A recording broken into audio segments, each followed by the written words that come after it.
Throughout history, humanity has never stopped fighting, not only to defend its lands but to prove its intelligence, courage, and will to survive. Every battle carries untold stories, bold strategies, fatal mistakes, and moments that change the course of the world. Here on Military Tactics Channel, we revisit those pages of history to understand why sometimes a single decision can create a legend. Let's begin today's story. On December 2, 1941, a German motorcycle patrol arrived at Kimi village 5 kilometers away. That was all that stood between them and the Kremlin. Peering through frozen binoculars, they saw Stalin's golden spires. They could count the onion-shaped domes. One soldier wrote home, "Mother, we can see Moscow. The war is almost over." 72 hours later, those same men were running for their lives. The temperature dropped to -40. They left everything behind: tanks, guns, wounded friends. Men who believed they had won were now freezing to death in the snow. This is how 5 kilometers changed the world. On June 22, 1941, Hitler unleashed hell. 3,880,000 German soldiers crossed into Russia, the largest invasion in human history. They advanced like lightning. Minsk fell in 5 days. Smolensk in 3 weeks. By October, they had captured 3 million Soviet prisoners and destroyed 20,000 tanks. The Red Army appeared finished. Field Marshal Fedor von Bock commanded the central force. He wrote in his diary, "The enemy is broken. Moscow will fall within the week." Hitler went on the radio on October 3rd. "The Soviet Union will never rise again." On October 2nd, they launched Operation Typhoon, the final blow. 9 million soldiers, 2,000 tanks, and 14,000 guns all aimed at Moscow. The plan was flawless. In 2 weeks, they trapped 670,000 Soviet soldiers at Vyazma and Bryansk. The road to Moscow lay wide open. German tank commander Heinz Guderian surged forward. His tanks covered 200 kilometers in 3 days. Nothing could stop them until something did. Not bullets. Not bombs, mud. The October rains came early that year. The roads turned into swamps. Tanks sank up to their turrets. Trucks vanished completely. Horses drowned trying to pull guns through the muck. The Russians called it Rasputitsa, the time without roads. Guderian's diary, October 28th. "The mud is worse than the enemy. We're drowning in it." So when the temperatures finally dropped and froze the mud solid in November, the Germans had already lost precious weeks. And those weeks would cost them everything. November 7th, 1941. Snow fell on Red Square. Stalin stood atop Lenin's tomb. German artillery thundered 40 kilometers away. He didn't flinch. Instead, he held a military parade. Tanks rolled past. Soldiers marched in formation. Straight from the parade, they went to the front lines. Stalin's message was unmistakable. Moscow would not surrender. The Germans watched through binoculars, stunned. They expected panic. What they saw was defiance. Then the real enemy arrived. November 15th. The temperature was -20 degrees Celsius. German soldiers were still dressed in summer uniforms. High command had promised winter clothing. It never came. Wilhelm Hoffmann, an infantry private, wrote, "I wrapped newspapers around my feet. The paper turned to ice. Now I have no toes. Tank engines wouldn't start. Oil turned solid. Machine guns jammed. Frozen triggers shattered fingers. Telescopic sights cracked. Radio batteries died." But the Germans kept attacking. They had to take Moscow before the full force of winter arrived. November 28th, temperature -30. German doctor Heinrich Hoppe wrote, "I amputated 60 frozen limbs today. Tomorrow will be worse." By December, frostbite casualties outnumbered combat wounds. 100,000 German soldiers lost fingers, toes, or limbs to the cold. The Soviets knew this cold. General Georgy Zhukov had taken command on October 10th. He ordered his men, "Let winter fight for us." Soviet soldiers had warm clothing, felt boots, and fur hats. Their weapons used a different kind of oil that didn't freeze. Their tanks had wider tracks for the snow. German soldiers began stripping dead Russians for clothing. Corporal Franz Bauer admitted, "I took boots from a dead Ivan. His feet were smaller than mine, but frozen feet are better than no feet." So as German forces made their final push, they were no longer fighting just one enemy. They were fighting two, and the second enemy never slept, never retreated, never showed mercy. Mercy, December 2nd, 1941, 2:30 in the afternoon. Sergeant Klaus Müller's motorcycle patrol entered Kimi. They stopped at the train station. Through the falling snow there it was the Kremlin. Müller radioed headquarters. "We can see it. We can see Moscow." They had made it. After 2,000 kilometers, after 5 months of blood and death, they could see their prize. But Moscow was not empty, it was a fortress. Every factory had become a strong point. Workers welded tank traps from steel beams. Children filled bottles with gasoline to make Molotov cocktails.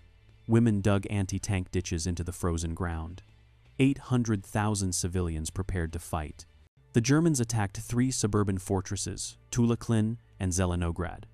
In Tula, factory workers joined regular troops. Dietrich Kraus, German infantryman. Every worker had a rifle. They fought harder than soldiers. They were defending their homes. German tanks entered the city. Soviet workers dropped Molotov cocktails from factory rooftops. 23 tanks burned on a single street. Klin turned into a meat grinder. Every building hid snipers.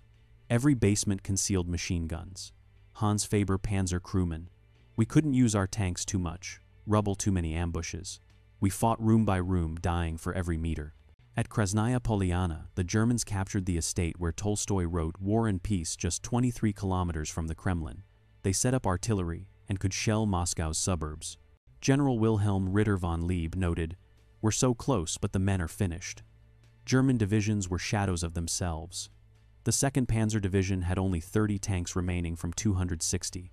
The 87th Infantry, only 1,500 men, still standing from 7,000. Then they heard train whistles, but not from ahead, from behind Soviet lines. Stalin's greatest secret was arriving fresh Siberian divisions. 250,000 men trained for winter warfare, equipped with the newest T-34 tanks. Stalin had kept them hidden waiting. His spy, Richard Sorge, had confirmed that Japan would not attack Russia's eastern border. These troops were now free to fight. General Konstantin Rokossovsky saw them arrive. They came off the trains singing full strength, full equipment, ready to attack. So at the very moment the Germans believed they were on the brink of victory, that victory was already lost. They just didn't know it yet. December 5th, 1941, 3 o'clock in the morning, minus 40 degrees. German sentries heard it first. A low rumble, then louder, then deafening. Soviet artillery. Thousands of guns opened fire. The ground shook. The sky turned orange. 1,100,000 Soviet soldiers attacked. 7,000 guns. 1,000 aircraft. Fresh troops screamed "Ura" as they charged through the snow. The German line shattered like glass. Private Ernst Bohner was eating frozen bread when the Soviets overran his trench. They came from nowhere. White ghosts in the snow. We ran. Everyone ran. No German unit was prepared. They had no winter positions, no fortifications, no reserves. They had used everything trying to take Moscow. Now they had nothing left to defend with. Panic spread like wildfire. The Fourth Army abandoned its positions, leaving wounded men screaming in the snow. The Ninth Army dissolved into fleeing groups. Officers lost control. Maps were useless. Compasses froze. Radio silence. No one knew where anyone was. Field Marshal von Bock pleaded with Hitler, "We must retreat now, or lose the entire army." December 16th. Hitler's response, "No retreat, not one step back. Any commander who retreats will be shot." But the retreat had already begun. Nothing could stop it. The Germans abandoned everything. 1,000 tanks frozen solid useless metal coffins. 20,000 vehicles out of fuel buried in the snow. Soldiers threw away their weapons to run faster. They left supply dumps burning. Left field hospitals with patients still inside. Lieutenant Friedrich Hellner wrote in his diary, December 20th, "This isn't a retreat, it's a collapse. The army is dying." The Soviets pursued them relentlessly. T-34 tanks crushed fleeing columns. Cavalry units with sabers cut down stragglers. Ski troops emerged from the forests, attacked, then vanished. Aircraft strafed anything moving on the roads. By January 7, 1942, the Germans had been pushed back between 100 and 250 kilometers. 250,000 casualties, frozen, wounded, dead, or missing. Entire divisions had ceased to exist. General Franz Halder, Chief of Staff, confronted Hitler. "We've lost 500,000 men since June. We cannot replace them. Hitler fired him. So the invincible Wehrmacht, the force that had conquered France in 6 weeks, was broken at the gates of Moscow. They would never fully recover. Moscow was not just a city, it was the beating heart of the Soviet Union. 11 major rail lines converged there. Cut those lines. The Soviet Union wouldn't be able to move troops, supply its factories, or feed its people. Moscow produced 10% of the Soviet tanks, planes, and ammunition. Lose Moscow, lose the war. But the battle meant more than just strategy. Before Moscow, the Wehrmacht had never lost. Poland conquered in 5 weeks, France in 6 weeks, Yugoslavia in 11 days, Greece in 3 weeks. The German military machine looked unstoppable. Resistance felt pointless. December 5th changed everything. Winston Churchill heard the news in London. He told Parliament, "The Germans have been beaten. They can be beaten again." President Roosevelt watched from Washington. He saw that the Soviets could fight, would fight, and could win. American Lend-Lease aid increased tenfold. The psychological shift was earthquake level. Soviet soldier Ivan Kopitz wrote to his wife, "We chased them. The mighty Germans ran from us. I've never felt so proud." German Corporal Hans Roth wrote, "We thought we were supermen. Now we know we're not. We can lose. We will lose." On December 7th, 2 days into the Soviet counteroffensive, Japan attacked Pearl Harbor. On December 11th, Hitler declared war on America. He was now fighting on 2 fronts against 3 superpowers. Military historian John Keegan called it the most catastrophic week in German history. The numbers tell the story. In 3 months around Moscow, there were 1 million total casualties. Germany lost 250,000 men they could not replace, lost equipment for 50 divisions, and lost their best commanders, either fired or dead. They lost the initiative forever. After Moscow, Germany never launched another successful strategic offensive in the east. Only retreats, only defeats: Stalingrad, Kursk, Berlin. Soviet Marshal Zhukov put it simply, "Moscow was where we stopped retreating and started advancing. We advanced all the way to Berlin." So those 5 kilometers, that tiny gap between German fingers and Moscow's throat, became the space where history pivoted, where Hitler's 1,000-year Reich began its 3-year death spiral. Helmut Hoffmann barely survived Moscow.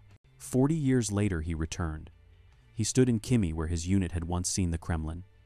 He cried, "I was 21. I thought we were liberating Russia. I left my friends frozen in these fields for what? For nothing."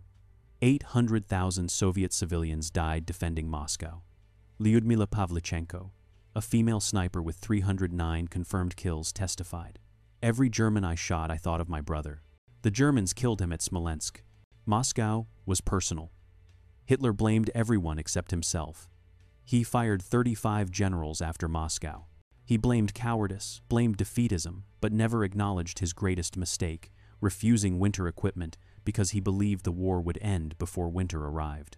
Wilhelm Keitel of the German High Command admitted after the war Moscow broke Hitler. He was never the same. He never trusted his generals again. The Soviets learned different lessons. Stalin had nearly destroyed his army with purges before the war. After Moscow, he listened to his generals. He let Zhukov lead. Let professionals fight. That change helped win the war. General Winter gets too much credit. Yes, Winter was brutal, but Winter alone did not stop the Germans. Soviet blood stopped them. Soviet courage, Soviet sacrifice, Soviet strategy. Weather was a weapon, but people pulled the trigger. Modern historians have calculated the moment. If the Germans had taken Moscow, the Soviet Union might have collapsed. No Eastern Front would have meant 40 German divisions freed for North Africa and Western Europe. D-Day might have failed. Atomic bombs might have fallen on Berlin, not Hiroshima. The Cold War might never have happened, or might have happened differently. All because of 5 kilometers. December 5th is now a day of military glory in Russia. Veterans gather at the monument in Kimi. They remember friends who never came home. They remember when Moscow stood alone against the darkness and won. The memorial's inscription reads, "Here in 1941, the fascist advance on Moscow was stopped. 5 kilometers. 3 days in December, 1,100,000 Soviet soldiers saying, 'Not one step further.' That's how you change the world." The Kremlin's golden spires still shine today. They have witnessed Napoleon's retreat, Hitler's defeat, the Soviet Union's fall, and Russia's rise. But December 1941 remains the closest any invader has come to conquering Moscow since the Mongols measured in blood, measured in ice, measured in exactly 5 frozen kilometers. The German soldiers who glimpsed Moscow through frozen binoculars carried that image forever. The moment they almost won. The moment everything changed. The moment an empire died in the Russian snow 5 kilometers from victory. Every story in history teaches us valuable lessons about strategy, courage, and the strength of the human spirit. Thanks for exploring today's story with us. Share your thoughts in the comments below. We'd love to hear your perspective. If you enjoyed this video, don't forget to like, subscribe, and turn on the notification bell to discover more fascinating historical stories with us. See you in the next episode, where strategy and intelligence continue to shape history.